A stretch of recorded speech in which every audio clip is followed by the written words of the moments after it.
시간에 이어서 시편 11편 기초들에 대해서 지금 이제 다시 살펴보겠습니다.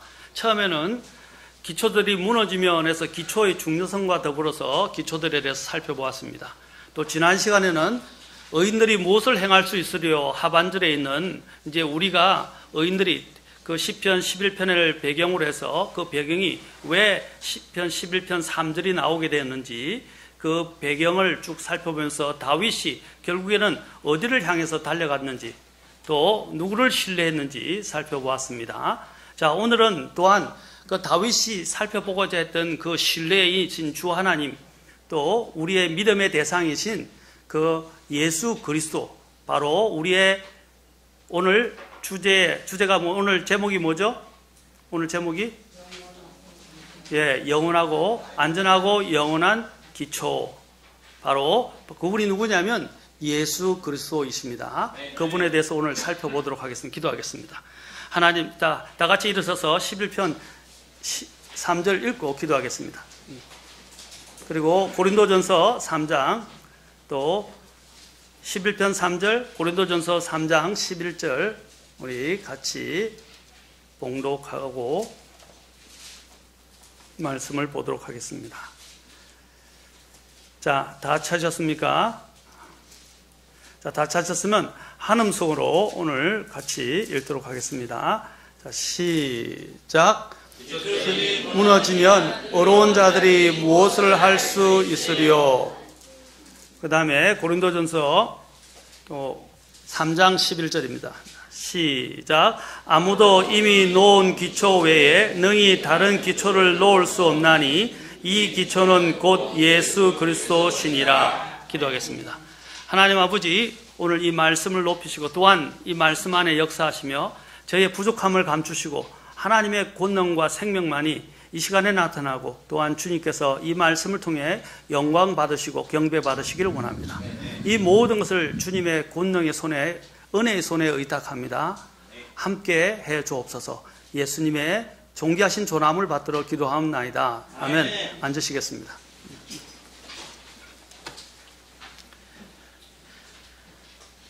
자, 중요한 것은 근본적인 기초가 잘 세워져야 한다는 것입니다. 모든 것에서는 다 기초가 있다고 말씀드렸습니다. 전에 제가 미국의 그 골든 게이트, 바로 금문교에 대해서 말씀드렸습니다. 금문교가 지진에도 무너지지 않게 세워지게 된 그 내력에 대해서 잠깐 말씀을 드렸는데, 사실 이 미국의 금문교라 불려지는 골든 게이트를 만든 사람이 레드 우드라는 사람입니다. 그가 이 아이디어를 어디서 얻었냐면 2000년 된 나무에서 얻었다고 합니다. 그가 그 나무를 살펴보니까 세 가지 특징이 있었습니다. 첫 번째가 다른 나무보다 뿌리가 더 깊이 뻗어 있었더라는 것입니다. 지난번에 얘기했지만 금문교의 레드우드가 이 아이디어를 내서 만들었을 때 많은 철사를 어떻게 했어요? 철사들을 수만 개를 꼬아서 만들었다고 말씀드렸죠. 그래서 튼튼하게 되어질 수 있었다고 말씀드렸습니다. 자, 또 그 두 번째가 바로 그와 관련되어 있습니다. 두 번째는 다른 나무들보다 잔뿌리가 많은데 이 잔뿌리가 습기가 있는 곳으로 찾아 들어가 수분을 나무로 공급하고 있었다고 합니다.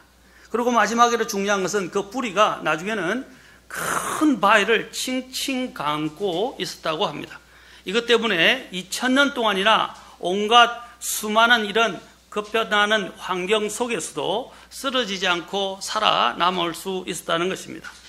그래서 이 금문교 골든 게이트를 만들 때 반석이 나올 때까지 깊이 파고 들어가서 그 위에다가 교각을 세웠다는 것입니다. 그래서 어떠한 지진에도 결국에는 그 금문교는 흔들리지 않았고 오늘까지 그 샌프란시스코에서 유명한 하나의 명물로 자리 잡으면서 건재하게 지금도 계속 이용되어지고 있다는 것입니다. 우리가 겉으로 드러난 현상보다 더 중요한 것이 바로 이와처럼 보이지 않는 곳에 있는 바로 본질과 기초라는 것입니다. 기초가 없이는 제대로 성장할 수가 없고 성장을 기대할 수도 없습니다. 겉으로 드러나는 형상보다 중요한 것이 바로 이 근본과 기초라는 사실을 염두에 두시기 바랍니다.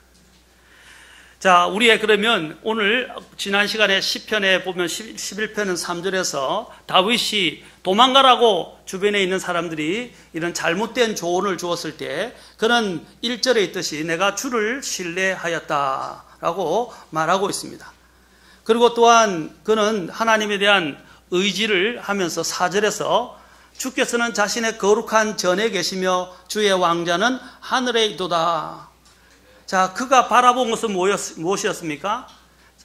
자, 그가 마음이 이렇게 많이 어려운 가운데 처하게 됐던 것들은 사악한 자들이 그를 향해서 그를 공격하고, 그렇죠? 그를 해치려 하는 것을 보았을 때 그는 마음이 무너지기 시작했습니다. 그리고 그 주변에 있는 좋은 자들이 급박하게 그에게 산으로 도망가라 라고, 그들의 산으로 도망가라 라고 이야기했습니다. 그러나 다윗은 그것에 눈을 두기보다는 어디에 눈을 초점을 맞췄다고 했습니까? 바로 4절에 있는 것처럼 하나님의 거룩한 전, 그리고 주님의 왕자인 하늘에 그의 마음을 두고 마음에 믿음의 눈을 두었다는 사실입니다. 하나님이 어떤 분이신가 하는 것입니다.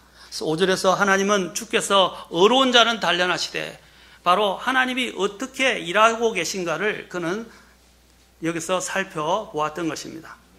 그리고 7절에서 그는 의로우신 주께서, 하나님이 공정한 재판장이라는 사실을 7절에서 이야기하고 있습니다. 의로우신 주께서 의를 사랑하신다. 그리고 그분의 얼굴은 곧바른 자를 보시느니라.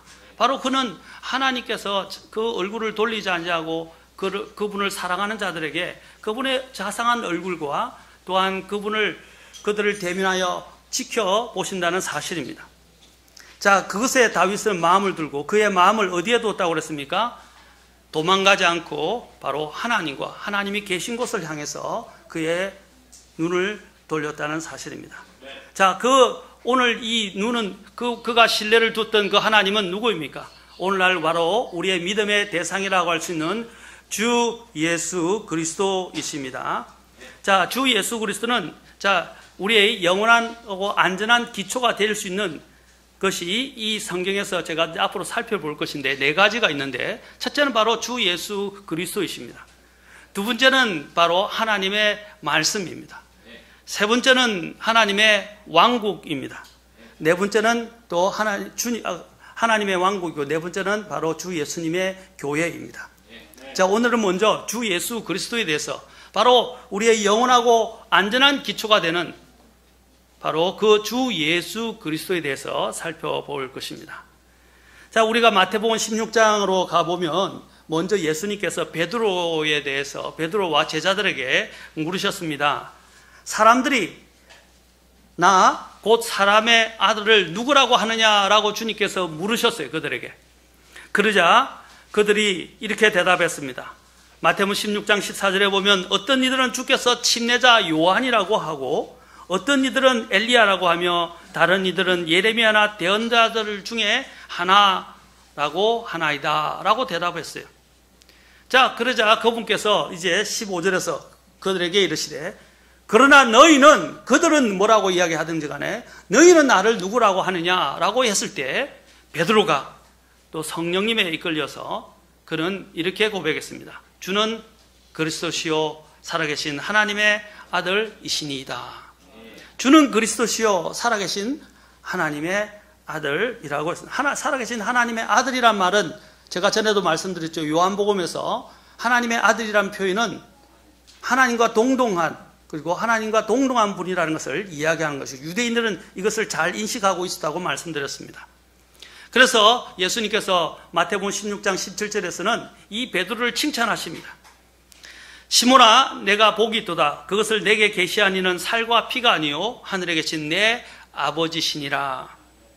그러고 난 다음에 주님께서 이렇게 말씀하셨습니다.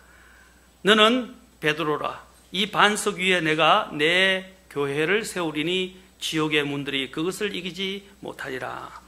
자, 오늘 여기서 이 부분을 우리가 이해할 필요가, 제가 조금 옆에 나가서 조금 더 이 부분에서 설명을 조금 해드리겠습니다. 로마 카톨릭은, 천주교는 이것을 베드로가 초대 교황이다라고 이야기합니다. 그래서 그가 교회의 반석이라고 이야기를 하고 있습니다. 반석이며 초대 교황으로 생각하고 있습니다. 그러나 그것이 아니라는 그 근거에 대해서 잠깐 말씀을 드리고 다시 계속해서 주 예수 그리스도가 우리의 영원하고 안전한 기초라는 것에 대해서 초점을 맞춰서 말씀을 드리겠습니다. 여러분, 반석이라는 것이 무엇입니까? 여기 있는 로마 가톨릭 천주교에서는 이 반석을 바로 베드로 겔이라고 말하고 있는데, 그래서 이 인간 베드로에게 교회를 세우시고 하늘의 왕국의 열쇠를 그에게 줘서 지상에서 그리스도의 역할을 대리하는 그 대리자라고 가르치고 있습니다. 그리고 베드로를 초대 교황으로 그래서 추대하고 있는 것입니다. 그러나 오늘 여기 성경에 여기 마태복음 16장 18절에 있는 이 고백, 주님께서 말씀하신 이것은 그 반석은 베드로가 될 수 없다는 것입니다. 자, 그 이유가 5가지에서 6가지 정도 있는데 제가 오늘은 그냥 2가지만 말씀드리겠습니다. 왜냐하면 이것이 논점이 아니기 때문에. 그러나 여러분들이 알 필요는 있습니다. 여기서 마태복음을 오늘 마태복음에 나 보고 있는데, 이 마태는 여기서 그리스로 비슷한 두 단어를 사용하면서 예를 들고 있습니다. 첫째는 베드로와 그 다음에 그 뒤에 나오는 반석입니다. 주님께서 마태복음 16장 18절에서 너는 베드로라 라고 말씀하셨어요.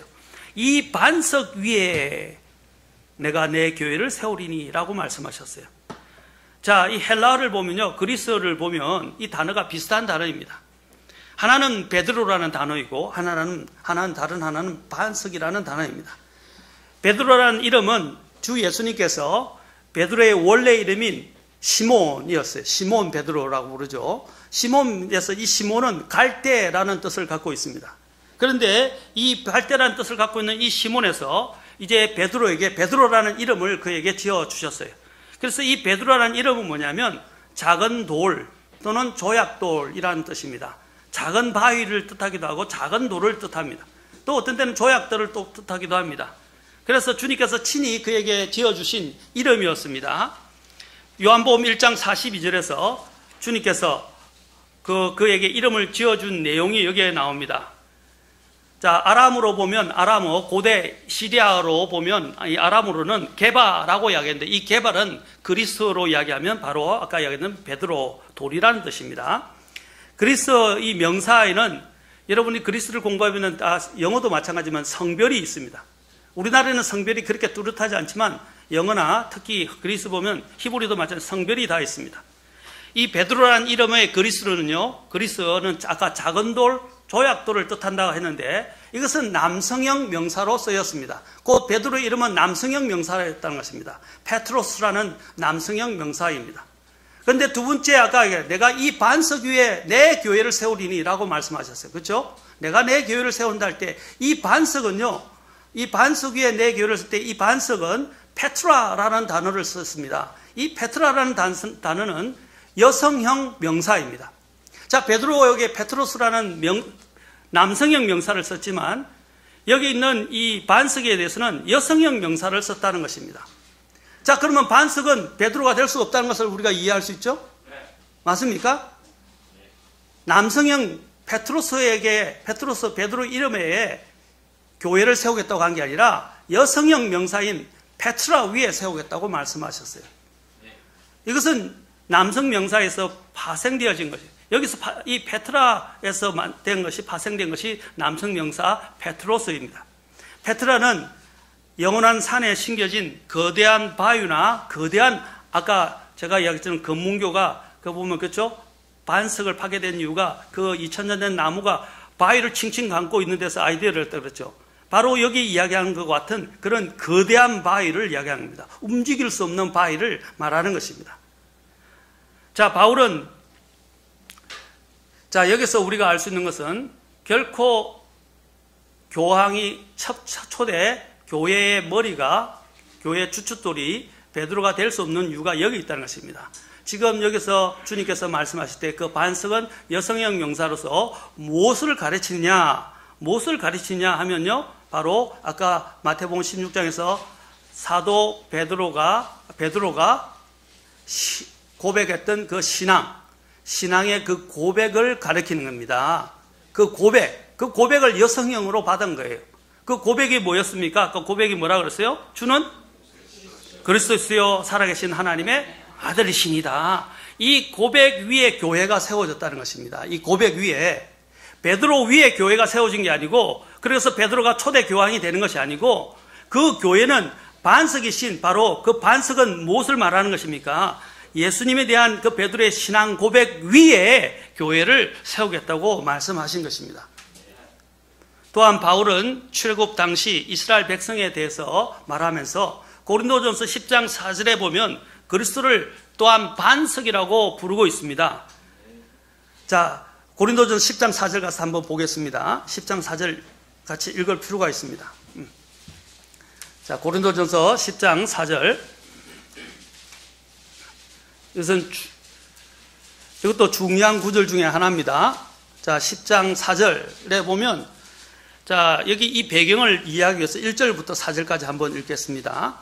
또한 형제들아, 나는 이것을 너희가 모르기를 원치 아니하노니 곧 우리 조상들이 다 구름 안에 있고 모두 바다를 지나가며 모두가 구름과 바다 속에서 모세에게로 침례를 받고 모두가 같은 영적 음식을 먹으며 모두가 같은 영적 음료를 마셨느니라. 그들이 자기를 따라가던 뭐라고 그랬어요? 영적 반석으로부터 마셨는데 그 반석은 누구라고요? 그리스도다. 이스라엘이 바로 누구로부터 그들이 영적 음식과 영적 음료를 마셨다고 되어 있어요? 그래요. 영적 반석이신 그리스도로부터 마셨다고 그랬어요. 사실 그들이 실제로 반석을 쪼개서 반석에서 물이 터져 나와서 마셨지만 그 반석은 뭘 암시하느냐면 바로 영적인 그리스도를 암시한다고 이야기하고 있는 것입니다. 자, 그래서 다 두 경우가 다 페트라를 이야기합니다. 그리스도 페트라를 이야기하는 것입니다. 그래서 성경에서는 그리스도께서는 결코 페트로스라고 불려진 적이 없어요. 다 페트라로 불려졌다는, 기록되었다는 것입니다. 이 페트라, 나중에 여러분 이스라엘이 도피처로 도망하게 되는데 그 도피처가 나중에 환란 시대에 도피처로 도망하게 된 것을 페트라라고 부릅니다. 페트라라고 부릅니다. 산성인데 암석으로 되어 있어요. 그건 누구도 침범할 수 없어요. 하나님이 이스라엘을 그곳으로 불러 모셔서 그들을 나중에 적그리스도의 손에서 안전하게 지키실 것입니다. 실제로 그 페트라라는 곳이 있어요. 페트라가 상징적으로 그래서 성경에서 일컬어질 때는 항상 그리스도를 가리킨다라는 것입니다. 그 그리스도라는 것은 뭡니까? 아까 베드로가 고백했던 신앙의 고백의 대상을 말하는 것입니다. 대상이신 그리스도를 지칭한다는 것입니다. 또 두 번째 베드로가 교황이 될 수 있는 이유는 베드로는 나중에 바로 그 마태복음 16장으로 다시 가보십시오. 베드로에 대해서 예수님께서 그에게 어떻게 합니까? 그가 신앙 고백을 잘 했는데 그가 또 엉뚱한 말을 하게 됩니다. 주님이 기뻐하시지 않는 이상한 논리로 또한 말하게 됩니다. 그는 전혀 영적이지 않고 육적인 것에서 또한 갑자기 말을 쏟아내기 시작했습니다. 한번 가서 봅시다. 마태복음 16장 다시 가서 보겠습니다. 자, 마태복음 16장 아까 18절 그 뒤로 보십시오. 그가 이런 훌륭한 고백을 했어요. 그래서 예수님께서 그에게 이거 칭찬을 하시면서 이 반석 위에 내가 내 교회를 세우리니 지옥의 문들이 그것을 이기지 못하리라 라고 말씀하셨습니다. 그리고 난 다음에 자기가 그리스도 예수인 것을 아무에게도 말하지 말라라고 제자들에게 명하셨어요. 20절에 보면. 그런데 나중에 예수님께서 이제 예루살렘으로 올라가서 그 나중에 제사장들에게 또 종교 지도자들에게 의해서 고난을 당하시고 죽임을 당하시고 나중에 셋째 날에 다시 부활하실 것을 제자들에게 보이면서 말씀해 주셨어요. 그런데 갑자기 베드로가 뭐랍니까? 안 됩니다. 주님 십자가에 예루살렘에 가서 십자가에 못 박혀서 고난을 당하시고 못 박혀 죽으시면 안 됩니다 하고 만류한 거예요. 못하게 한 거예요. 그래서 22절에 보니까 베드로가 그분을 붙잡고 그분을 꾸짖기 시작하여 이르되 주님을 심지어로 뭐라고 했다고요? 꾸짖었다라고 말하고 있습니다. 주여 그럴 수 없나이다. 이 일이 주께 결코 임하지 아니하리라. 예수님께서 오신 목적 중에 하나는 뭡니까? 십자가에 매달려서 우리의 모든 죄를 대속하시기 위해서 오셨어요. 그 일을 하지 말라고 지금 만류하고 있는 거예요. 그렇게 해서는 안 된다는 거예요. 왜 이런 사상을 가졌냐면 그들은 주님의 재림만 바라보았거든요. 주님의 고난에 대해서는 이해를 못했어요. 구약을 제대로 이해하지 못했던 것입니다. 그리고 어쨌든 간에 그는 이것을 만류했습니다. 그러자 예수님께서 베드로에게 뭐라고 말씀하십니까? 23절에 보면 그분께서 돌이키사 베드로에게 이르시되 사탄아 너는 내 뒤로 물러가라. 너는 내게 실족거리니라. 너가 하나님에게서 난 일을 좋아하지 아니하고 사람들에게서 난 일들을 좋아하는도다. 주님이 베드로에서 뭐라고 말씀하셨죠? 지금은 칭찬하시다가 사탄아라고 그랬어요. 그 안에 사탄이 뒤에서 그를 조종하고 있었던 것입니다. 자, 심지어는 로마 가톨릭 천주교에서는 교황을 어떻게 이야기합니까? 이전에 여러분 교리로 받아들이게 됐던 것 중에 하나가 교황 무호설입니다. 무호설이 뭐냐면 교황은 죄가 없다는 것입니다. 신과 같다는 거죠. 하나님의 대리자이고 죄가 없다고 가르칩니다. 그래서 우리가 로마 가톨릭을 믿으면 안 돼. 천주교로 가면 안 된다는 겁니다. 그들은 성경에 기반을 두고 있지 않아요. 그래서 이 부분이 바로 오늘 보면 베드로에 대해서 뭐라고 그러셨어요? 주님께서 초대 교황으로 그들이 여기고 받아들이는 이 베드로에 대해서 사탄아 물러가라고 주님이 오히려 그를 책망하셨어요. 만약에 여기서 교황 무호설을 받아들이고 베드로를 초대 교황으로 생각한다면 그들은 정말 우스꽝스러운 것입니다.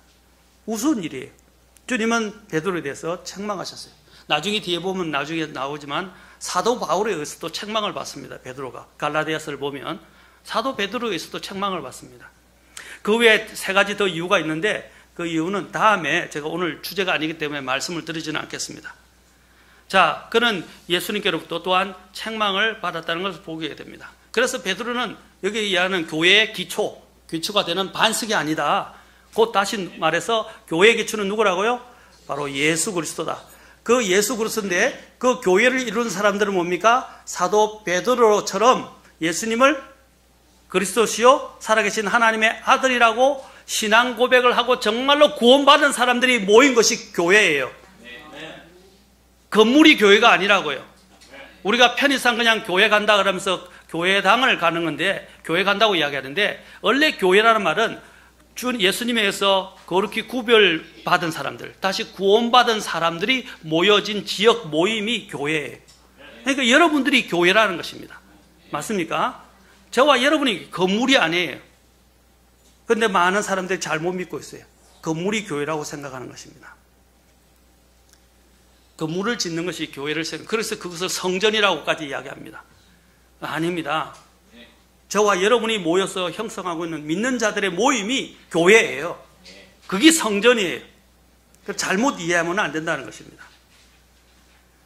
그리고 나중에 보면 베드로가 또한 어떻게 됩니까? 베드로는 예수님을 3번이나 또 부인합니다.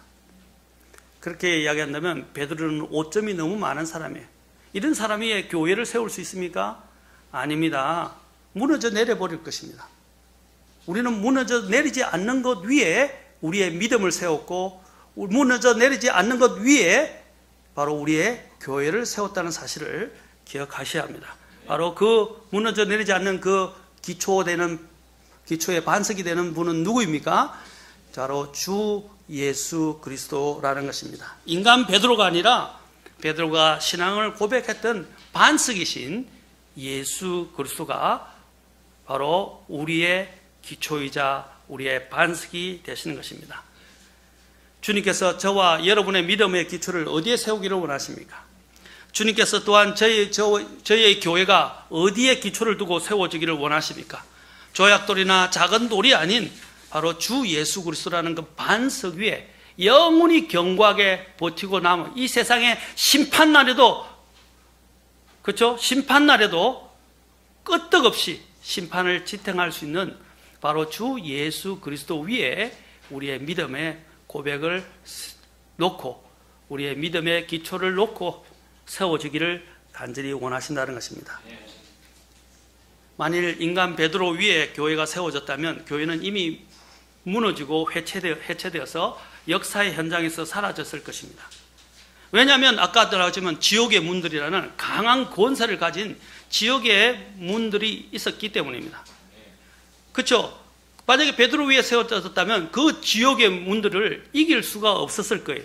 그러나 교회는 영원하고 안전한 반석이라는 기초 위에 세워졌기 때문에 오히려 지옥의 문들이 그 교회를 이길 수 없는 것입니다.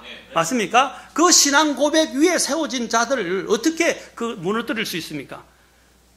그 고백 위에는 영원한 것이 따라가기 때문입니다. 영원한 생명이 따라간다는 것입니다. 교회는 베드로가 아니라 명백히 우리의 주님 위에 세워졌고, 또한 주님께서 친히 그 교회를 세우시겠다고 말씀하셨어요. 교회가 무너지지 않는 이유는, 우리의 믿음이 무너지지 않는 이유는 무엇입니까? 주님께서 친히 그 고백 위에 교회를 세우시겠다고 약속하셨기 때문입니다. 내가 뭐라고 했어요? 주님께서 내가 I will build, 내가 my church, 내 교회를 세우리니 라고 하셨어요. 내 교회를 세우리니. 이것은 다른 것과 구별되는 거예요. 주님께 소속되어 있고 주님의 소유라는 것입니다. 그리고 주님께서 친히 그 교회를 세우시겠다고 약속하셨다는 사실입니다.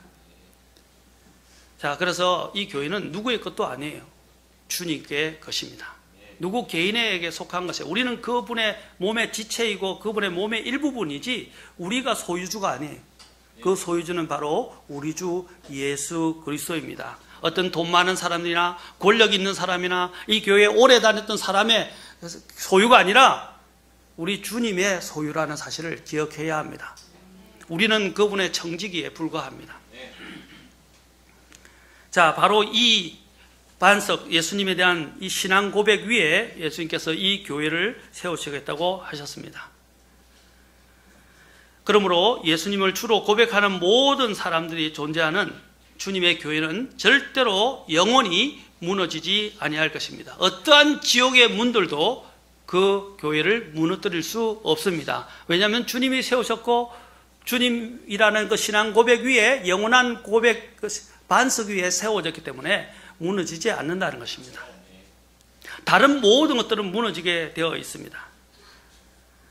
주님께서 우리가 전에 보았듯지만 마태복음 7장 24절부터 27절이라든지 누가복음 46절부터 49절에 보면 주님께서 모래 위에 지은 집과 반석 위에 지어진 집에 대해서 말씀하셨죠. 그래서 지혜로운 자와 어리석은 자에 대해서 말씀하셨습니다. 모래 위에 지은 집은 홍수가 나면 다 휩쓸려서 무너져 내릴 것이지만 반석 위에 집을 지은 자는 지혜로운 자와 같아서 홍수가 나도, 그렇죠, 홍수가 나지만은 그 홍수가 그것을 무너뜨릴 수 없다는 사실입니다. 바로 그것은 다음 시간에 보겠지만 이제 주님의 말씀을 듣고 지키는 것에 대해서 말하고 있습니다. 바로 이와처럼 예수님 위에 집을 지은 사람은, 믿음의 집을 지은 사람들은 결코 어떠한 이 세상에 환란이 오고 또한 어려움이 찾아오고 재난이 찾아오고 재앙이 찾아와도 무너지지 아니할 것입니다. 우리의 영원한 기초이신 예수 그리스도를 바라보십시오. 건물은 기초가 생명입니다. 우리의 믿음도 기초와 중심이 부실하게 되면 흔들려서 삼풍백화점처럼 성수대교처럼 무너지게 될 것입니다. 무슨 소리만 들어도 나중에는 그냥 시험에 들게 되고 곧 넘어지게 되고 흔들리게 될 것입니다. 학문의 기초도 바로 이 기초가 없이는 학문이 제대로 구축될 수 없습니다. 믿음의 삶도 마찬가지입니다. 바로 이 기초인 예수 그리스도 위에 세워져야 합니다. 그래서 항상 제가 강조하는 게 뭡니까? 구원만 받았다는 것에 여러분이 안주하지 마십시오. 우리는 구원의 확신을 가져야 됩니다. 그 확신 위에 우리의 믿음의 교리들을 세워가야 됩니다. 그런데 많은 사람들이 확신조차도 없어요. 확신이 없어요. 확신이 없는데 어떻게 그 위에 건물을 어떻게 믿음의 건물을 세워갈 수 있습니까? 수많은 사람들이 내가 지금 죽어도 천국에 갈 수 있다는 확신이 없어요. 수많은 사람들이 교회를 다니고 어쩌면 내가 지금 당장 죽으면 내 모든 죄가 용서받았다는 확신이 없어요. 그것은 구원파의 논리가 아니에요. 그것은 성경이 말하고 있어요. 성경이 구원에 대해서 이야기하고 있어요. 그런데 오늘날 구원에 대해서 이야기하면 구원파라고 이야기하고 이단이라고 이야기합니다. 그럼 구원파가 잘못된 부분도 있죠. 그러나 구원을 이야기하기 때문에 구원파가 아니에요. 성경이 구원에 대해서 이야기한단 말입니다. 얼마나 많이 구원에 대해서 이야기를 하고 있습니까? 그리고 성경은 우리가 구원받은 것을 알게 된다고 말씀하셨어요. 저와 여러분 다 알고 계십니까? 내가 정말 구원받았다는 걸 알고 계십니까? 내 모든 죄가 용서받았다는 걸 알고 계십니까? 내가 지금 죽어도 나는 지옥에 가지 않고 천국에 갈 수 있고 영원한 생명을 얻었다는 것을 확신할 수 있습니까? 이 100%의 확신이 없다면 여러분들은 잘못 믿은 거예요. 성경은 약속으로 하고 있고 하나님의 약속의 말씀을 가지고 우리에게 보증하고 있어요. 또한 성령님께서, 우리 안에 계시는 내주하시는 성령님께서 그것을 알게 하신다고 말씀하셨어요. 오늘 혹시 불안에 떨고 있던 내 구원에 대해서 의심하고 내가 아직 구원받은 확신이 없는 분이 있다면 오늘 이 예배가 끝나기 전에, 이 문을 나서기 전에 찾아오십시오. 저에게 오십시오. 그러면 어떻게 구원받는지 설명해 드렸습니다. 어떻게 구원의 확신을 가질 수 있는지 성경을 펴서, 하나님의 말씀인 성경을 펴서 말씀드리겠습니다. 부끄러워하지 마십시오. 오늘이 바로 저와 여러분의 영혼의 문제가 달 수 있다는 것입니다. 여러분, 우리의 기초는 명백히 예수 그리스도입니다. 세상의 지식이나 경험이나 스펙이 아닙니다. 우리의 믿음은 굉장히 섬세합니다. 겉으로 보기에 커 보이는 믿음이 있어요. 겉으로 보기에는 굉장히 화려해 보이는 믿음들이 있어요. 그러나 나중에 그 안에 깊이 파고 들어가 보면 그 기초부터, 아주 세밀한 부분부터 기초가 제대로 다져지지 않아서 그냥 부실하게 세워진 사람들이 있는 것을 보게 됩니다.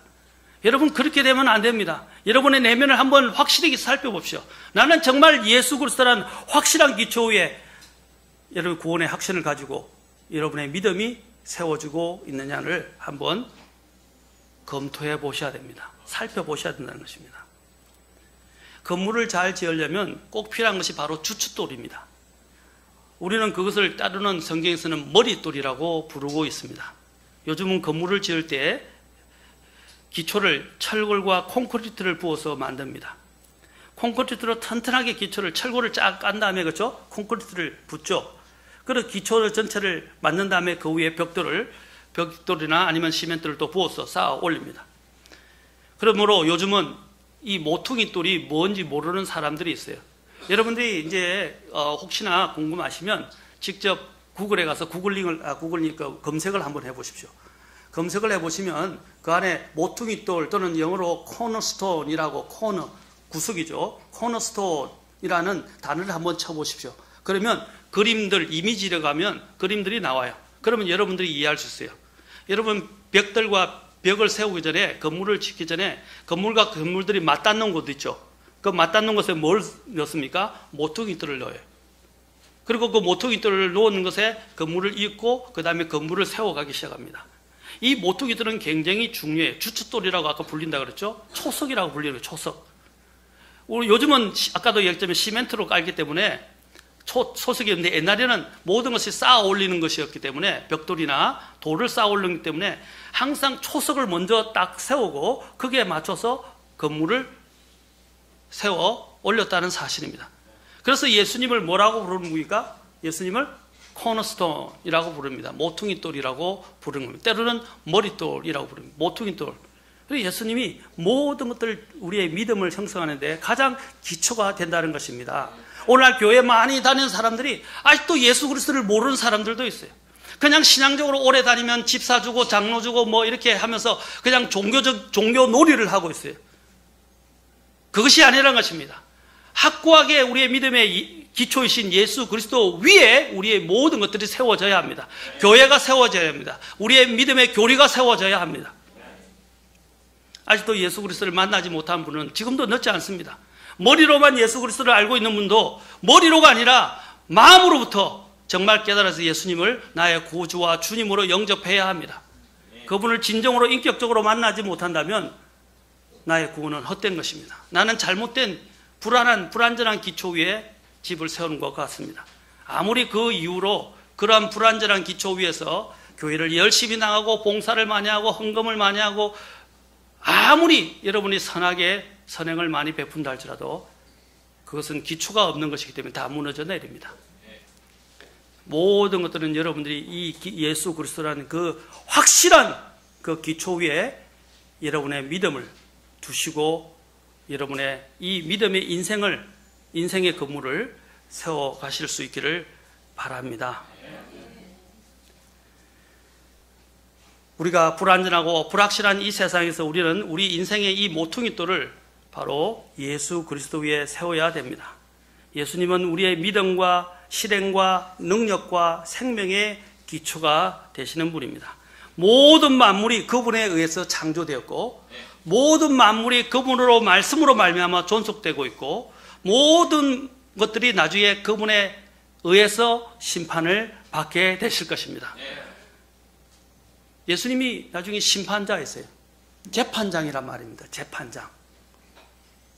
여러분들이 예수님 편에 서 있지 않고 예수님 위에 서 있지 않다면 그 어려우신 재판장에 의해서 엄청난 심판을 받게 될 것입니다.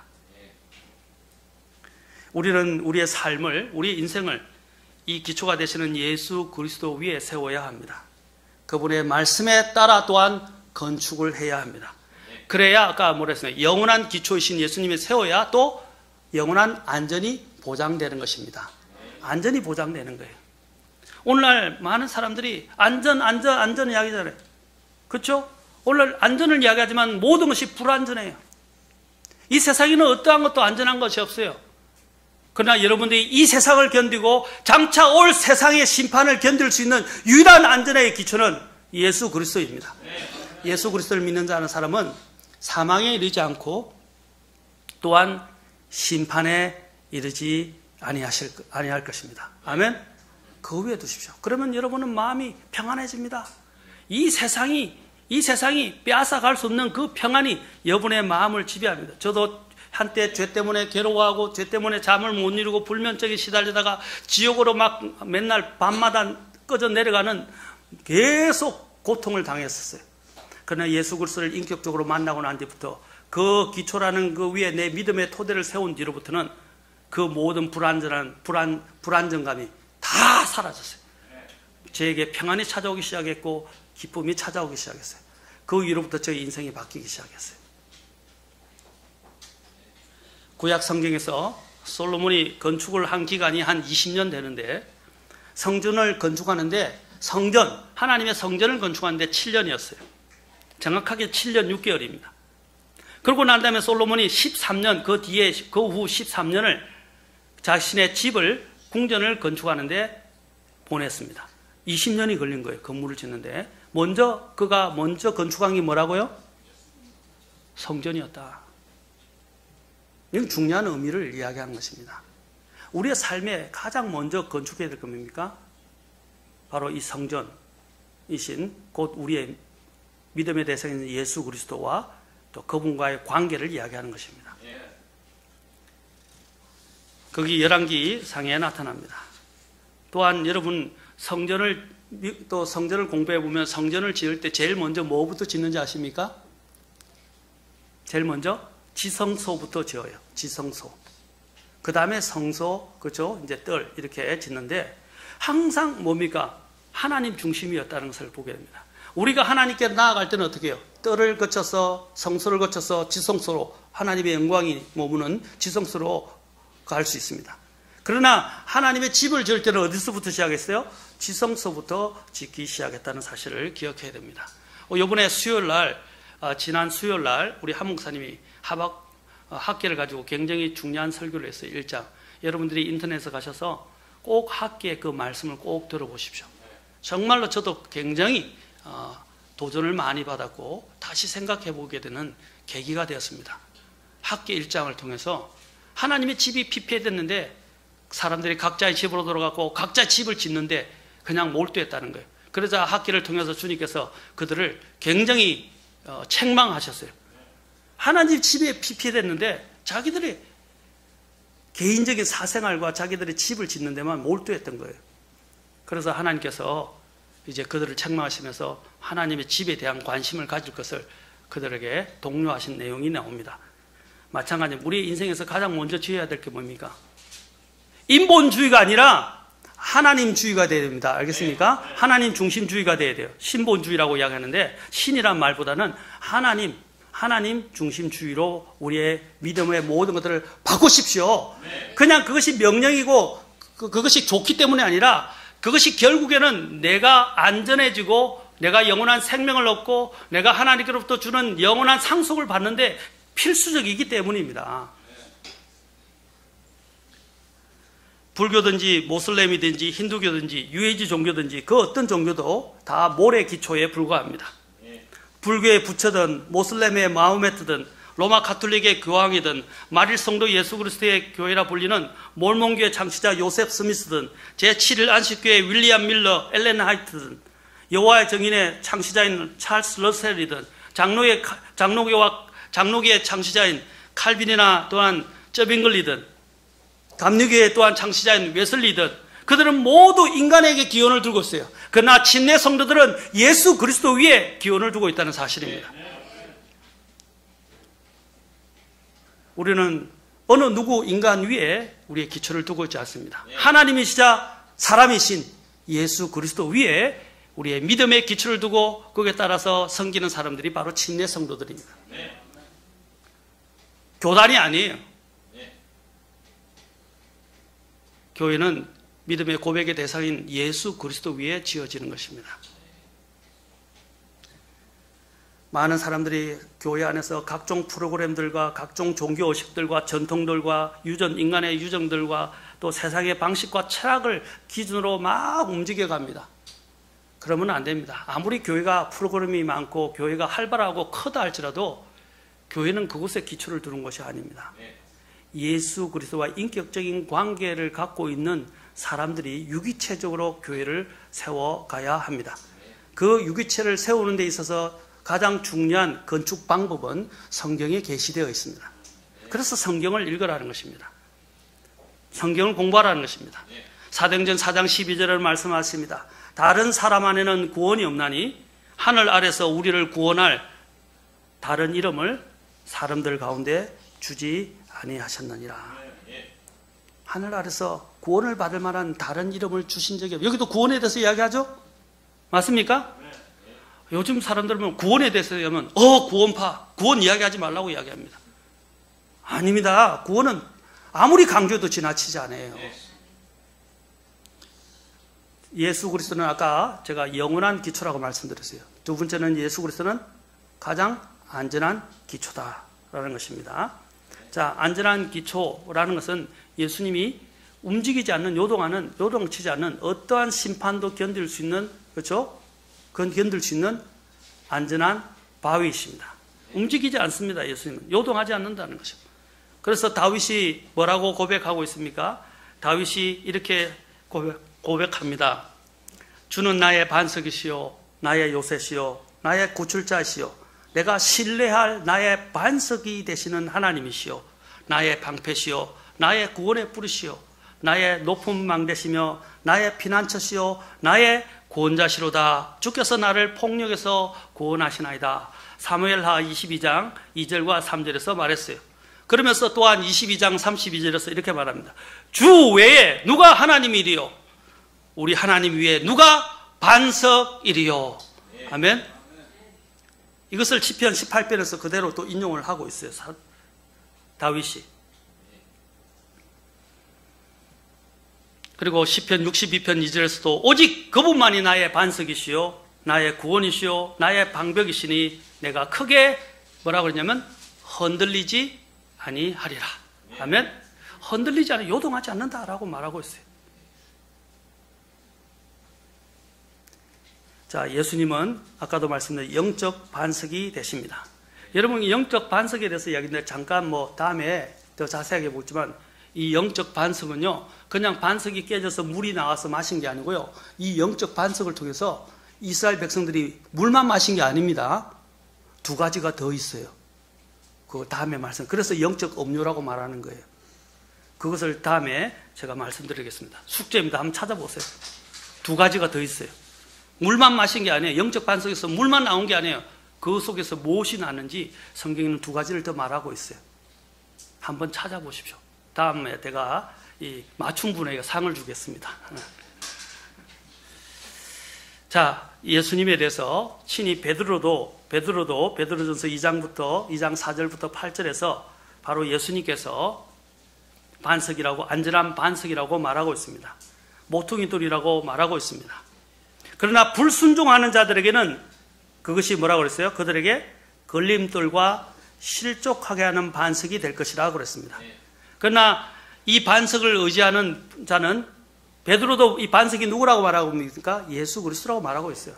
이 예수 그리스도는 반석 위에 세워진 사람은 어떻게 해요? 수치를 부끄러움을 당하지 아니하리라 라고 말씀하셨어요. 부끄러움을 당하지 않는다. 얼마나 놀라운 말씀입니까? 예수 그리스도는 우리의 가장 유일한 또한 기초가 되십니다. 자, 첫 번째는 영원한 기초. 자, 두 번째는 뭐라 했어요? 예수님은 안전한 기초. 세 번째는 뭐라 했어요? 아까 사도 베드로가 고백한 것처럼 사도행전 4장 12절에서 우리의 유일한 기초. 네 번째로는 예수님께서는 우리의 승리의 기초가 되십니다. 승리의 기초가 됐어요. 자, 제가 시간상 다 하지 않지만 예수님은 이 세상에 오셔서 우리를 대신하여 죄를 짊어지시고, 그렇죠? 십자가에 죽으시고 무덤에 들어가셔서 3일 동안 3일 밤낮을 계시다가 무덤을 넣으시고 부활하셨어요. 그리고 하늘로 성천하셨어요. 자, 이것을 통해서 우리가 알 수 있는 것, 전에 제가 잠깐 설교를 했어요. 예수님은 죄를 이기셨어요. 맞습니까? 자, 예수님은 또한 세상을 이기셨어요. 예수님은 또 누구를 이겼습니까? 원수 마귀를 이기셨어요. 사탄을 이기셨어요. 또 예수님은 우리의 마지막 원수라고 불려지는 죽음을 이기시고 무덤을 여시고 부활하셨어요. 아멘? 네. 그래서 예수님은 승리자이십니다. 승리자. 맞습니까? 그래서 예수님을 믿는 사람들은 바로 승리의 기초를 다지게 된 것입니다. 예수님을 믿는 사람들은 이 세상을 이길 수 있고 죄를 이길 수 있고 세상을 이길 수 있고 또 심지어는 나중에 마귀를 이길 수 있고 더 나아가서는 우리의 마지막 원수인 죽음을 이길 수 있는 것입니다. 믿는 사람들은 죽는 게 아니에요. 잠자는 것이라고 말합니다. 우리는 언젠가 주님의 음성을 들을 때 무덤을 열고 일어나게 될 것입니다. 부활하게 될 것입니다. 죽음이 우리를 붙들어 놓을 수가, 사망이 우리를 붙들어 놓을 수가 없다는 것입니다. 예수님은 바로 우리의 승리의 기초입니다. 여러분, 이 승리의 기초가 되는 예수님 위에 여러분의 믿음을 두셨습니까? 이 세상에서 지고 계십니까? 이 세상에서 죄에 지고 계시고 세상에서 패하고 계십니까? 예수님 위에 확고한 믿음을 두십시오. 그러면 이길 수 있습니다. 이길 수 있습니다. 자, 그것을 우리가 한번 보고 오늘 정리하겠습니다. 자, 먼저 요한일서 5장 4절, 5절 봅시다. 요한일서 4장부터 먼저, 4장 4절부터 먼저 보겠습니다.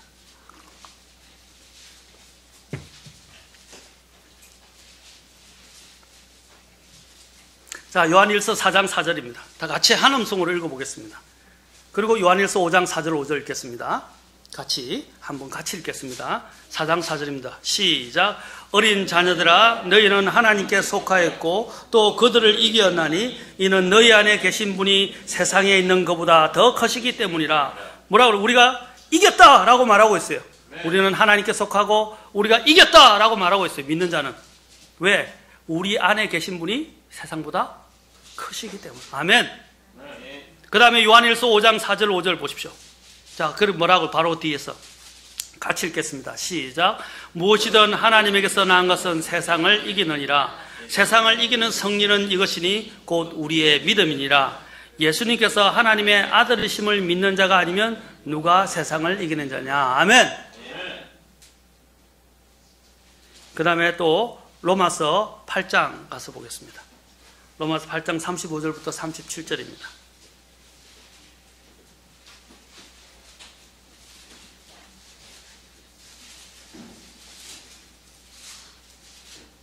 자, 35절부터 37절까지도 같이 읽겠습니다. 자, 시작. 누가 우리를 그리스도의 사랑에서 떼어놓으리요? 환난이나 공경이나 핍박이나 기근이나 벌거벗음이나 위험이나 칼이랴. 이것은 기록된 바 우리가 종일토록 주를 위해 죽임을 당하며 도살당할 양같이 여겨졌나이다. 한과 같으니라. 아니라 이 모든 것 가운데서 우리는 우리를 사랑하신 그분을 통해 정복자들보다 더 나은 자느니라. 개역 성경에서는 넉넉히 이기는 자들이라 했어요. 그런데 킹제임스 성경에서는 정복자들, conqueror, more than conquerors, 바로 정복자들보다 더 나은 자들이다 라고 말하고 있어요. 이 세상에 어떤 정복자들보다 더 낫다고 말하고 있어요. 여러분, 저와 여러분 누구에게 붙어 있다면요? 그리스도에게 있다면. 그 어떤 심지어는 죽음조차도 뒤에 보면 사망조차도, 환난이나 뿐 아니라 사망조차도 어떻게 해요? 우리를 그리스도를 통한 하나님의 사랑에서 떼어놓을 수 없다고 말하고 있습니다. 아멘? 우리는 세상을 이기는 사람들입니다. 이기는 편에 서 있는 사람입니다. 전에 찬송 말했죠? 우리는 이기는 편에 서 있네. 그렇죠? 또 찬송 중에 원래는 영어로는 정복자들보다 나은 자들인데 넉넉히 이기느리라 하는 찬송이 있어요. 그런데 그게 원래는 정복자보다 더 나은 자들이라 하는 찬송이 제목이 원래 원 제목이 그거예요. 우리는 정말 정복자보다 더 나은 사람들입니다. 아멘? 그래서 예수님은 우리가 이 세상에 승리할 수 없는 부분들을 승리하게 하는, 우리가 싸워 이길 수 없는 죄, 우리가 이길 수 없는 세상, 특히 또 이길 수 없는 마귀, 우리보다 더 막강한 마귀, 심지어는 우리도 어떻게 할 수 없는 그 죽음조차도 우리는 어떻게 해요? 예수님을 통해서 다 이길 수 있다고 말씀하십니다. 아멘? 그래서 그분은 우리의 승리의 기초가 되시는 분이십니다. 사랑하는 성도 여러분, 저와 여러분은 오늘 어디에 여러분의 기초를 두고 계십니까? 아무리 인생을 여러분이 잘 살아도 예수님이라는 기초 위에 세우지 않는다면 나중에 심판의 날에 견디지 못하고 다 무너져 내릴 것입니다. 이 심판의 날에 뜨거운 이 지옥불로부터 이길 수 있도록, 피할 수 있도록 만들어주는 유일한 도피처이자 안전처는 예수 그리스도입니다. 마지막 날들은 적그리스도가 나타날 때 평화와 안전을 기치로 해서 사람들을 속이고 그에게로 이끌어가려 할 것입니다. 여러분, 적그리스도와 안전을 주지 못합니다. 결국에는 더 비극적인 참상만이 오게 되고 나중에는 영원한 멸망에 떨어지게 될 것입니다. 오직 예수님만이 저와 여러분들에게 이러한 심판을, 뜨거운 심판으로부터 이겨낼 수 있고 피할 수 있고, 또한 하나님이 주시는 영원한 안전한 처소에서 생명을 누리며 살 수 있도록 만들어 줄 수 있는 분이시라는 것입니다. 저와 여러분은 예수 그리스도 위에 믿음의 집을 세우고 계십니까? 그 기초 위에 여러분의 모든 토대를, 인생을 세우고 계십니까? 한번 물어보십시오. 그렇다면 여러분들은 영혼을 얻은 것입니다. 그리고 그렇다면 여러분들은 안전을 얻은 것입니다. 그렇다고 여러분은 또한 뭡니까? 이 세상에서 보장해주지 못하는 그 어떤 것로부터 여러분들을 지켜주는 유일한 기초를 얻은 것입니다. 그 다음에 마지막으로 여러분은 바로 이 세상도 감당해내지 못하던 죄와 세상과 마귀와 사망을 이기는 승리의 기초를 다지게 된 것입니다. 왜 예수님께 나오지 않습니까? 예수님 없는 인생은 모래 위에 세운 집과 같고 심판을 견딜 수 없습니다. 예수님 위에, 인격적으로 말합니다. 머리로가 아니라 마음으로부터 전인 지정의를 다해서 인격적으로 예수님을 만나고 그 위에 여러분의 믿음의 토대를 세워가시기 바랍니다. 이후에 시간이 되면 이제 그 위에, 그 기초 위에 어떻게 집을 세워야 할지에 대해서 또 말씀해 드릴 것입니다. 오늘 사도 바울이 뭐랬어요? 다른 기초는 없나니 바로 이 기초는 누구라 했어요? 예수 그리스도다. 기도하시겠습니다.